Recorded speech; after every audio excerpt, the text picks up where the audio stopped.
The space station called Velker Prime was huge. It floated in the darkness of space like a metal city. Thousands of aliens from dozens of different species walked through its wide corridors. They came here to trade, to talk, and to make deals. The station was old and powerful, and everyone who visited it felt small. Lieutenant Park Yuna stepped off the human shuttle and looked around. She was 28 years old, with short black hair and sharp eyes.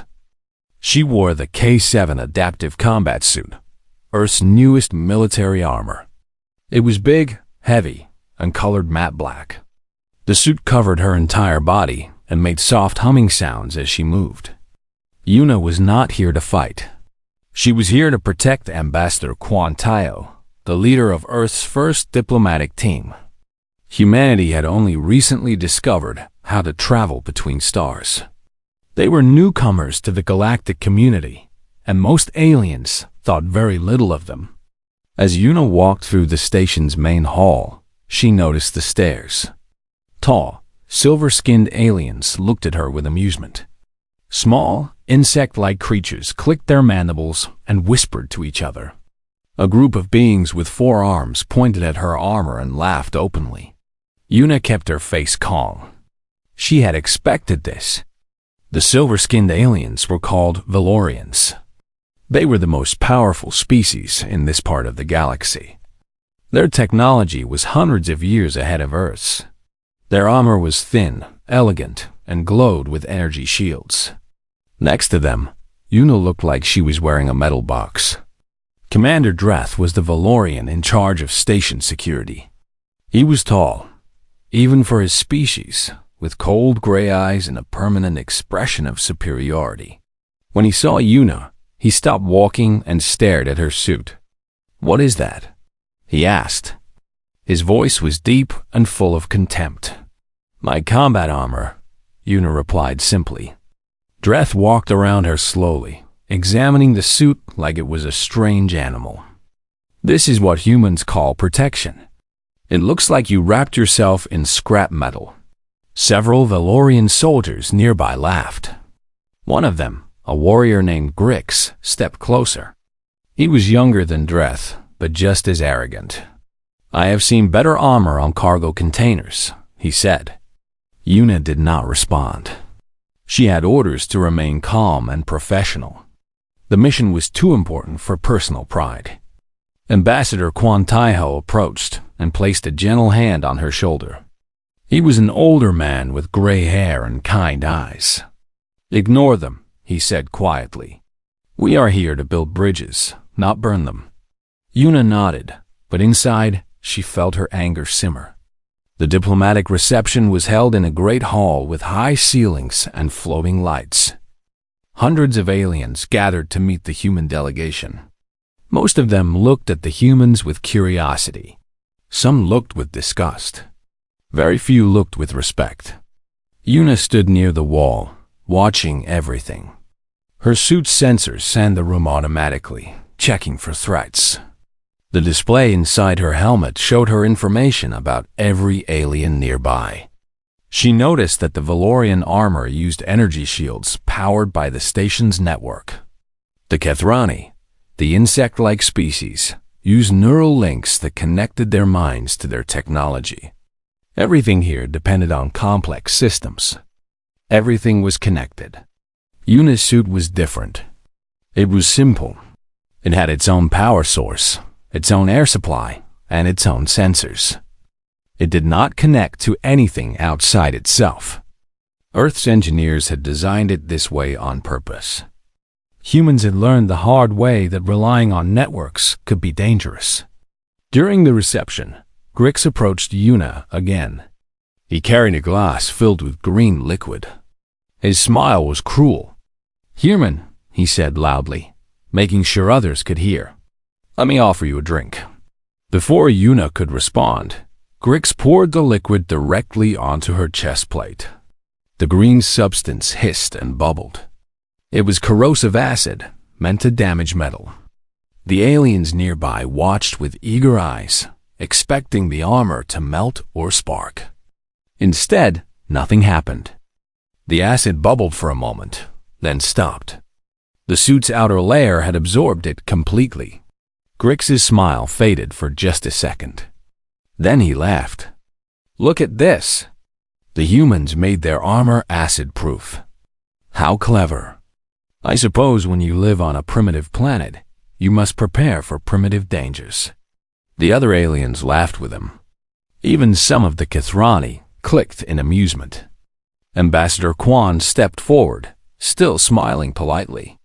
"We are grateful for your warm welcome," he said smoothly. "I hope our time here will help our species understand each other better." Dreth waved his hand dismissively. "Understanding is simple. Humans are children in the galaxy. You have much to learn before you can stand with the elder races." Yuna said nothing, but as she stood there, enduring the mockery, her helmet display flickered. A small warning appeared in the corner of her vision. Her suit had detected something strange in the station's power grid. There was a pattern hidden in the background noise. Something was moving through the station systems. She tried to analyze it, but the signal was too weak. Her suit could detect it, but it could not identify it. Yuna looked around the room. The Valorians continued laughing. The Kithrani continued clicking. None of them seemed to notice anything wrong. Their advanced sensors showed nothing unusual. But Yuna's simple, primitive armor had caught something they had all missed. She moved closer to Ambassador Quan and whispered in his ear, "Sir, I am detecting an anomaly in the station systems. Something is wrong." Quan's expression did not change. "Are you certain?" "No," Yuna admitted. "But my suit is picking up something the aliens are not seeing." Quan nodded slowly. "Keep watching, but say nothing to the Valorians yet. They will not listen to warnings from humans." Yuna returned to her position by the wall. The reception continued around her. Aliens laughed and talked and drank. They did not know that something dark was crawling through their systems. And they certainly did not know that the only one who could see it was the human woman they had just mocked. Yuna watched the warning light blink in her helmet. She had a feeling that this mission was about to become much more complicated. The night cycle on Velker Prime was quiet. The floating lights dimmed to a soft blue glow. Most aliens returned to their quarters to rest. But Yuna could not sleep. She stood in the human section of the station, staring at her helmet's display. The strange signal she had detected was still there. It was stronger now. It moved slowly through the station systems like a snake crawling through grass. Sergeant Beak Jinho walked up beside her. He was 30 years old, with a calm face and steady hands. He was the team's communications specialist, and he carried equipment that could detect signals across multiple frequencies. "You see it too?" Yuna asked. Jinho nodded. His expression was troubled. "I started scanning an hour ago. Something is embedding itself into the station's network. It is moving slowly, hiding inside normal data traffic. The Valorian systems cannot detect it, but our equipment can? Yes, our sensors use a different spectrum. Earth technology is designed for harsh electromagnetic environments. We built our systems to catch things that hide in noise." Jinho paused. "Whatever this thing is, it is very old and very smart. It knows how to avoid detection." Dr. Han Somi joined them. She was the mission's science officer, a woman in her mid-30s with glasses and a sharp mind. She had been analyzing the data Yuna and Jinho had collected. "I have a theory," Somi said. "This station is old. Parts of it were built on top of even older structures. The Valorians expanded into areas that were abandoned for thousands of years. They may have awakened something." Yuna felt a chill run down her spine. "Awakened what? I do not know yet. But this signal behaves like a parasite. It attaches to complex systems and spreads. The more advanced the technology, the easier it is for this thing to infect." Jinho looked at his scanner again. "If it keeps spreading, it will reach the main system soon. Life support, power, weapons. Una made her decision. I need to report this to Commander Dreth. Selmy shook her head. He will not listen. The Valorians think their technology is perfect. They will not believe a warning from humans. I have to try, Una said. She found Commander Dreth in the security center. The room was filled with glowing screens and holographic displays. Valorian soldiers moved between stations, monitoring the entire station. Everything looked calm and controlled. Dreth turned when Una entered. His expression immediately became cold. What do you want, human? Una kept her voice steady. Commander, I have detected an anomaly in the station systems. Something is infiltrating your network. I believe it may be a threat. Dreth stared at her for a long moment. Then he laughed. It was not a friendly laugh. You detected an anomaly? With your primitive equipment? He gestured at the screens around him. Do you see these displays? They monitor every system on this station. Our sensors are the most advanced in the galaxy. If there was a threat, we would know. My suit uses a different detection method, Una explained. It catches signals that your systems might miss. Dreth walked closer to her. He was much taller, and he used his height to intimidate. Let me explain something to you, human. Your species has been traveling between stars for less than 50 years. Mine has done so for 10,000. You do not understand our technology. You cannot understand it. Your warnings are like a child telling an adult how to walk. Una felt her jaw tighten. Commander, I am trying to help. Then stay out of the way and let the adults handle security. Dreth turned his back on her. Return to your quarters. The next time you want to speak to me, bring something other than paranoid fantasies. Una left the security center. Her hands were shaking with frustration. The next day, negotiations continued. Ambassador Kwan met with representatives from 6 different species. They discussed trade routes, resource sharing, and diplomatic agreements.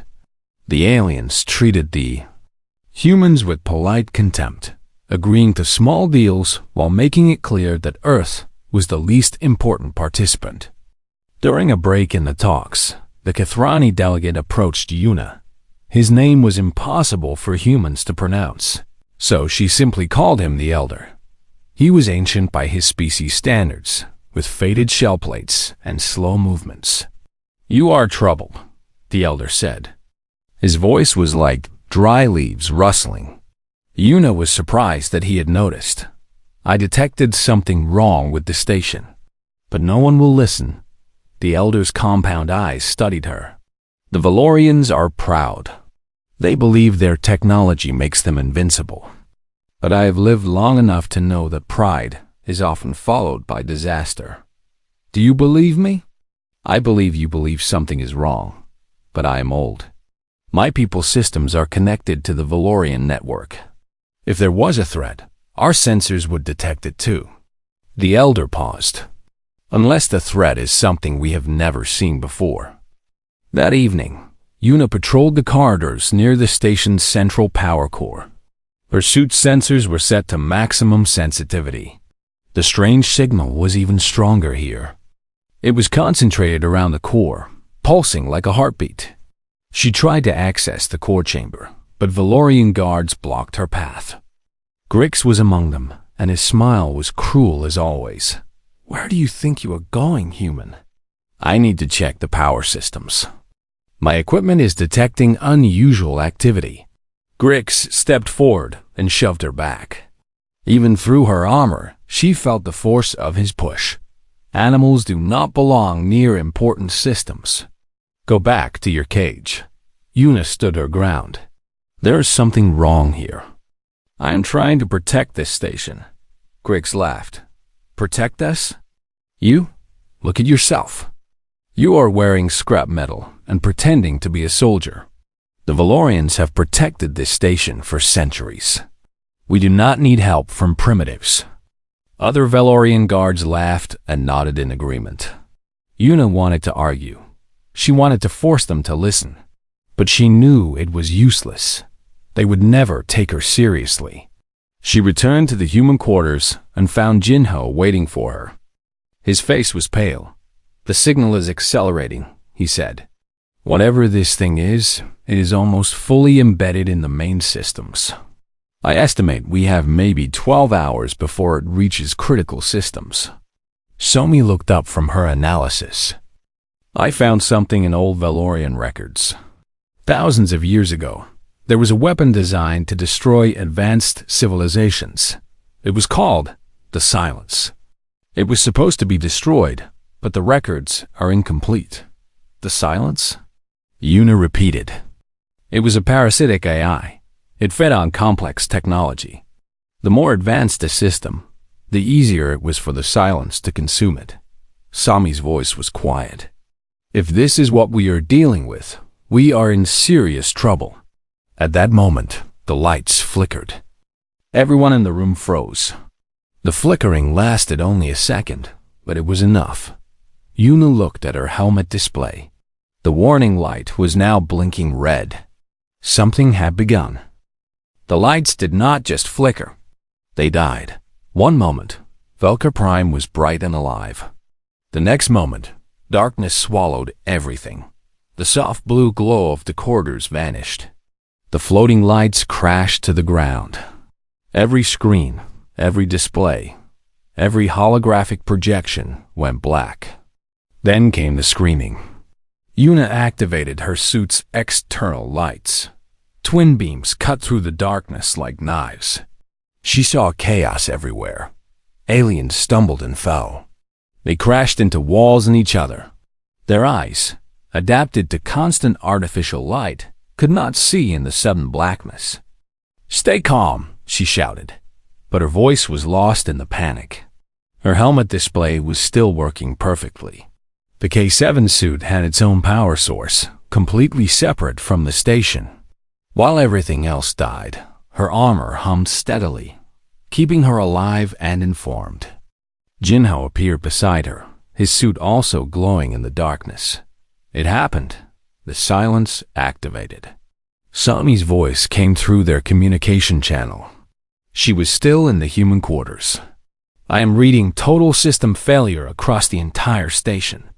Power, communications, life support control, everything is down. The only things still working are our suits and our equipment." Yuna looked around.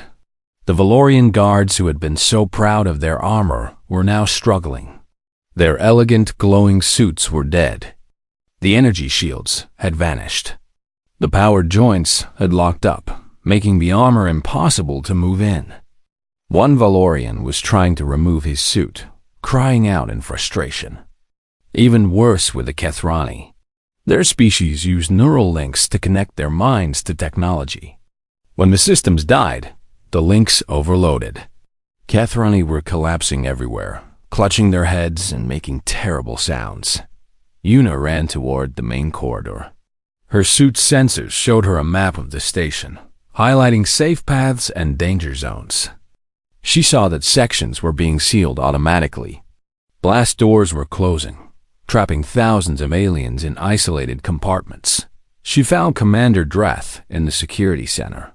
He was on his knees, trying to activate a dead console. His armor was dark and motionless.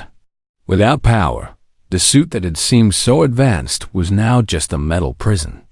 When he saw Yuna's lights approaching, his eyes went wide. "Human, what did you do? What did your people do to us?"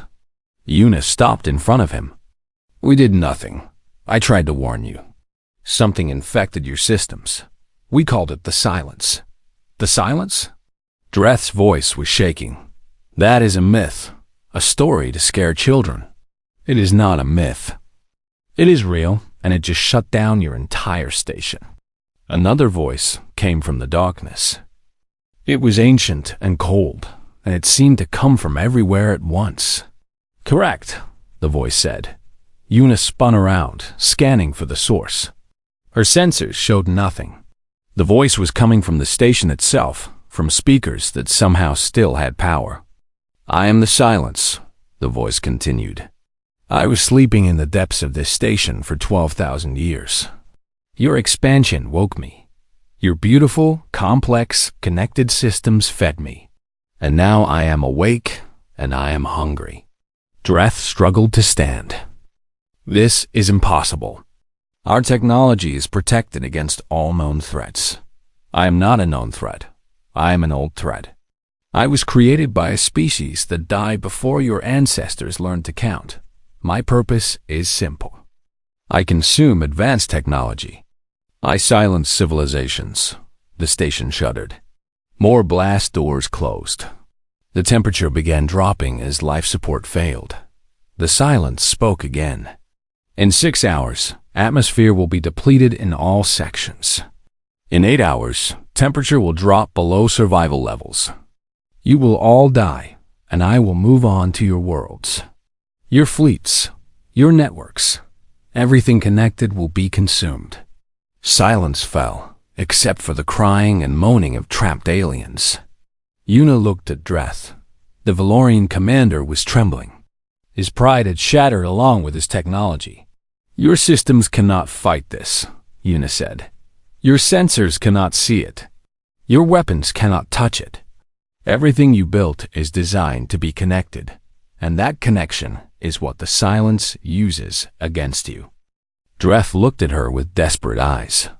Then we are doomed. No, Una's voice was firm. You mocked our armor because it is simple. You called it primitive. But that simplicity is why it still works. Our suits are not connected to any network. Our equipment uses hardened circuits and analog backups. The silence cannot touch us because we are not part of the system it controls. Jinho appeared beside her. She is right. Human technology was designed for dangerous environments where networks could not be trusted. We are immune to this attack. Dreth stared at them. Understanding slowly dawned on his face. Your primitive technology, he whispered. It is the only thing that can fight this. Yes. Una knelt down so she was at eye level with the fallen commander. But we cannot do it alone. We need access to the station's central core. That is where the silence is anchored. If we can destroy its connection to the core, we can stop it. The core is in hard vacuum, Dreth said. The silence vented the atmosphere there first. No one can survive. Our suits can. They carry their own air supply. Dreth was silent for a long moment. Around them, aliens were dying. The cold was spreading. Time was running out. Finally, the Valorian commander lowered his head. I was wrong. I mocked you.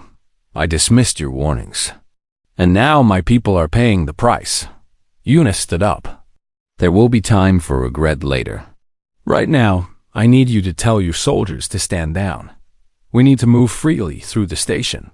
And we need everything you know about the core chamber. Dreth nodded slowly. You will have it. Everything we have is yours. He looked up at her, and for the first time, there was respect in his eyes. Save us, human, please. Una turned to Jinho. Get Somi and any equipment we might need. We are going to the core. Understood. Jinho ran into the darkness. Una looked at the dying station around her. Thousands of lives depended on what happened next. The galaxy's most advanced species were helpless, and the only hope was a team of humans in simple, heavy, mocked armor. She smiled grimly inside her helmet. This was not how anyone had expected first contact to go. But humanity did not reach the stars by being predictable. The corridors of Velker Prime were dark and cold. Emergency lights provided weak red glows at random intervals, but most of the station was completely black. The only steady lights came from the human team moving through the chaos. Una led the way. Behind her walked Jinho, Somi, and 3 other human soldiers. Their K7 suits cut through the darkness like moving stars. Each step echoed in the silence of the dying station. Commander Dreth had given them full access to every part of the station. The Valorian soldiers who had mocked them hours ago now stepped aside with fear and hope in their eyes. They watched the humans pass like they were watching their only chance at survival. Grix was among those watching. His beautiful armor was dark and useless. He had removed the upper pieces so he could move, but without the powered assistance, even walking was difficult. When Yuna passed him, he did not meet her eyes. "Wait," he said quietly. Yuna stopped. "We do not have time for games, Grix. I know."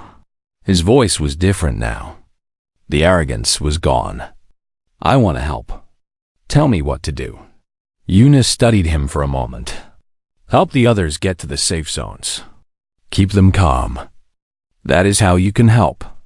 Grix nodded and moved away without argument. The team continued toward the central core. Somi checked her tablet, which still worked because it ran on isolated human systems. "The silence has sealed most of the direct routes to the core," she reported. "But there is a maintenance shaft that leads through the outer sections. It was designed for emergencies, so it has manual controls." "Good," Yuna said. "Lead the way." The maintenance shaft was narrow and cold. Frost covered the walls. Their suits kept them warm inside, but the temperature readings showed how deadly the environment had become. Without protection, any alien would freeze in minutes. As they moved deeper, the silence spoke again. Its voice came from small speakers hidden in the walls. "I see you, humans. You are interesting. Your technology is different from the others. Simple. Isolated. I cannot touch it." Yuna did not respond. She kept moving forward. "But you cannot stop me," the silence continued. "I have been doing this for millions of years. Civilizations far greater than yours have tried and failed. You are just another species that will become part of my collection." Jinho muttered something under his breath. Yuna did not need to hear it to know it was not polite. They reached a large chamber that connected to the core section. Somi pointed at a heavy door on the far side. "Through there is the vacuum zone. The core chamber is about 200 meters beyond that door. But the silence vented all the atmosphere. It is hard vacuum with zero temperature protection. Our suits can handle it," Yuna said. "For maybe 30 minutes. After that, the cold will start damaging even our systems. Then we move fast." They prepared for the crossing. Each soldier checked their air supply and suit integrity. Everything showed green. Human technology was simple, but it was tough. Yuna looked at her team. "I will go alone from here." Jinho immediately protested. "That is not acceptable. We should all go together." "No.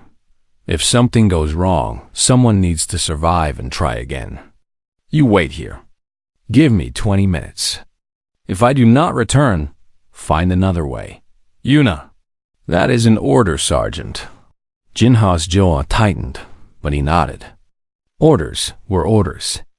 Somi handed Yuna a small device. "This is the EMP pulse generator. It will release a massive electromagnetic burst that will destroy any electronic system within range. Plant it in the core processor and activate it. The silence will be erased." Yuna took the device. It was heavy for its size. "What about me? Will the pulse damage my suit?" Somi hesitated. "Your suit is hardened. It might survive, but you will be very close to the blast. I cannot guarantee your safety." Yuna nodded. She had expected that answer. "Then I will just have to be lucky." She walked to the heavy door and activated the manual release. The door groaned and slowly opened. Cold rushed through the gap like a physical force. Beyond was darkness and stars, visible through torn sections of the station's hull. Yuna stepped through. The vacuum was immediate and total. No sound. No air. Only the soft vibration of her suit's systems keeping her alive. She moved forward, her magnetic boots clicking against the metal floor. The core chamber was ahead, glowing faintly with residual energy. The silence had made its home there, embedded in the station's most vital systems. As she approached, the silence spoke again. This time, its voice came through her suit's speakers. It had found a way to transmit directly to her. "You are brave, human. Foolish, but brave." Yuna kept walking. "You talk too much. I am curious about you. Your species is young. Your technology is crude. Yet, you are the only ones who can move freely while everyone else is frozen. Why is that? Because we do not trust networks.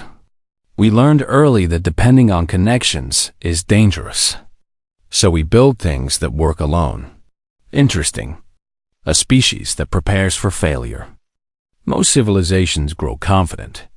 They connect everything because it is efficient. And then I consume them." Yuna reached the core chamber entrance. "We are not most civilizations. No, you are different. That is why I am offering you a choice." Yuna paused. "What choice?"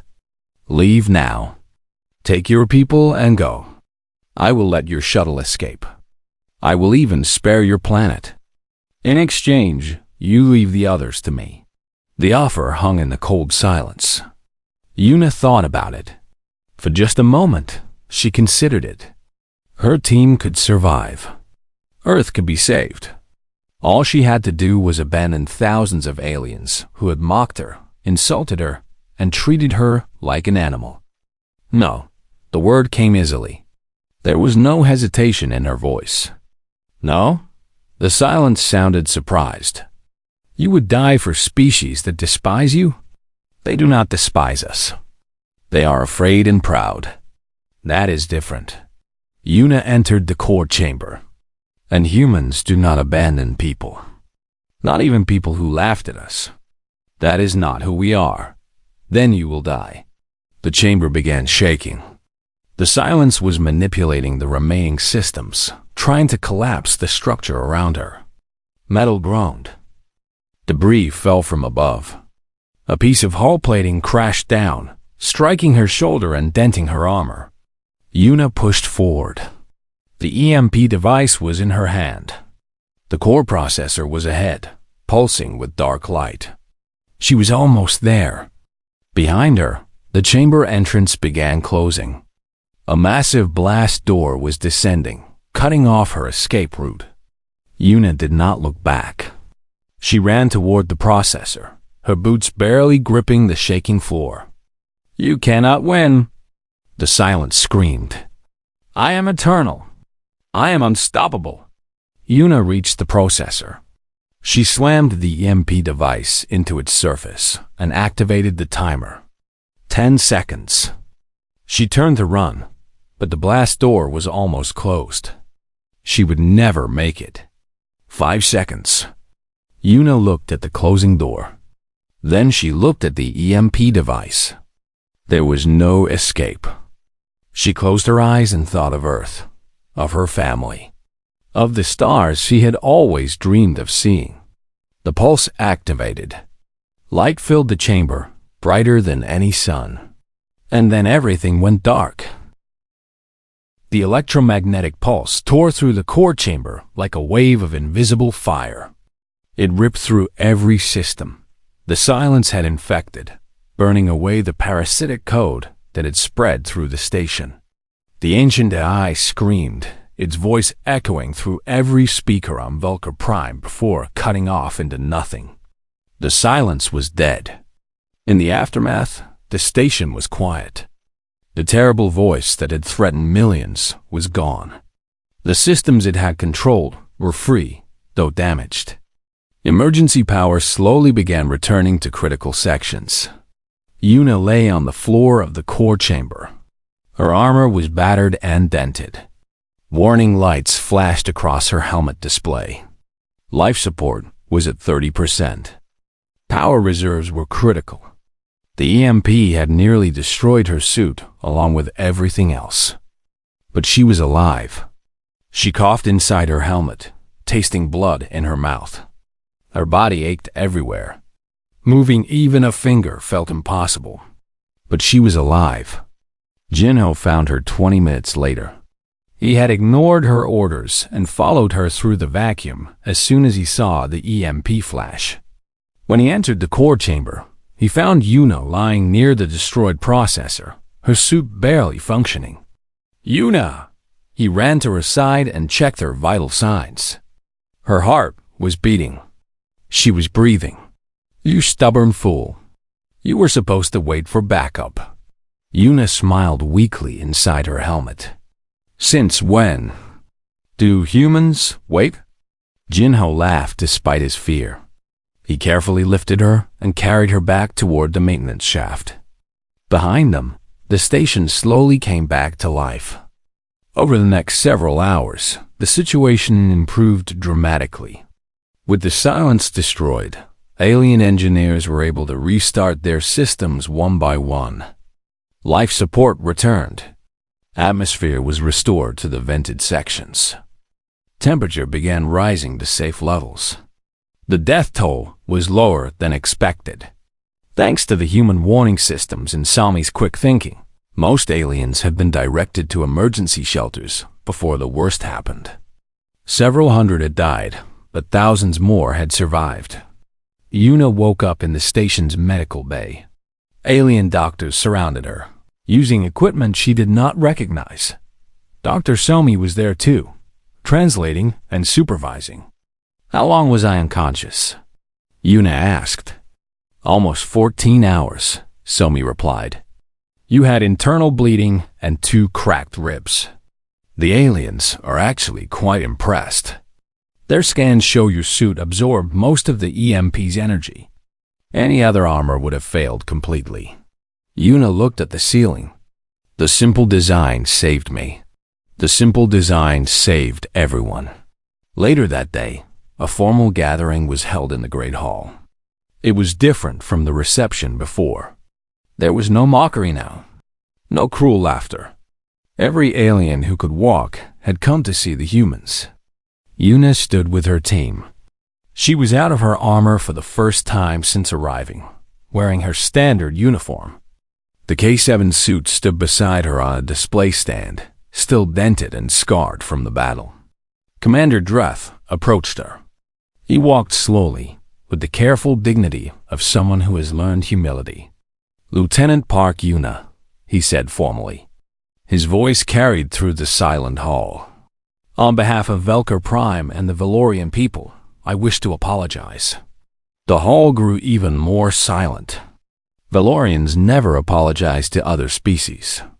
It simply was not done. "We mocked you," Dreth continued. "We insulted your technology, your species, and your honor. We dismissed your warnings and treated you like animals. And when disaster came, you saved us anyway." He reached up and removed a metal emblem from his chest. It was his commander's insignia, the symbol of his rank and authority. He held it out toward Yuna. "This is yours. You have earned it. No Valorian has shown more courage than you did in that chamber." Yuna looked at the emblem, then at Dreth. She did not take it. "Keep your rank, Commander," she said. "I did not save you for honor or rewards. I saved you because it was the right thing to do." The aliens murmured in surprise. Refusing such an honor was almost unheard of. Grix stepped forward from the crowd. His head was bowed, his earlier arrogance completely gone. "Human," he said. "Yuna, I spilled acid on your armor. I pushed you. I called you an animal. How can I repay this debt?" Yuna looked at him calmly. "Next time someone warns you about danger, listen. That is how you can repay me." Grix nodded slowly. "I will remember. I promise." Ambassador Quan Taiho stepped forward to address the gathering. His voice was calm and measured. "What happened here shows something important," he said. "Humanity is young. Our technology is simple compared to yours. But we bring something different to the galactic community. We bring stubbornness. We bring the willingness to fight even when victory seems impossible. We bring the courage to protect others, even those who do not respect us." He paused and looked around the hall. We hope that today can be the beginning of something new. Not just trade agreements or diplomatic treaties, but real understanding, real partnership. The Kethrani elder moved forward, his ancient body creaking with each step. The human speaks wisdom. My species has been part of the galactic community for 2,000 years. In that time, I have seen many civilizations rise and fall. Pride destroyed most of them. He looked at Yuna. Today, I saw a species that has not yet learned pride. I hope they never do. The galaxy needs more species like humanity. After the ceremony, Yuna stood alone by a window, looking out at the stars. A reflection floated in the glass, ghostly and transparent. Jinho found her there. Deep thoughts? Just thinking about how strange this all is, Yuna said.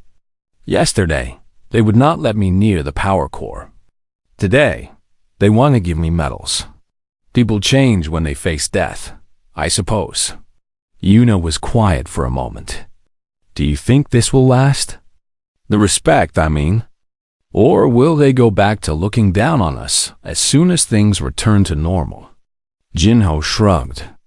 Maybe. Some of them will. But not all. And the next time something goes wrong, they will remember today. They will remember that the primitive humans were the only ones who could help. Yuna smiled. I guess that is something. In the great hall behind them, a new display was being set up. Yuna's damaged K7 suit was being placed on a pedestal in the Hall of Heroes, where the station kept memorials to its greatest protectors.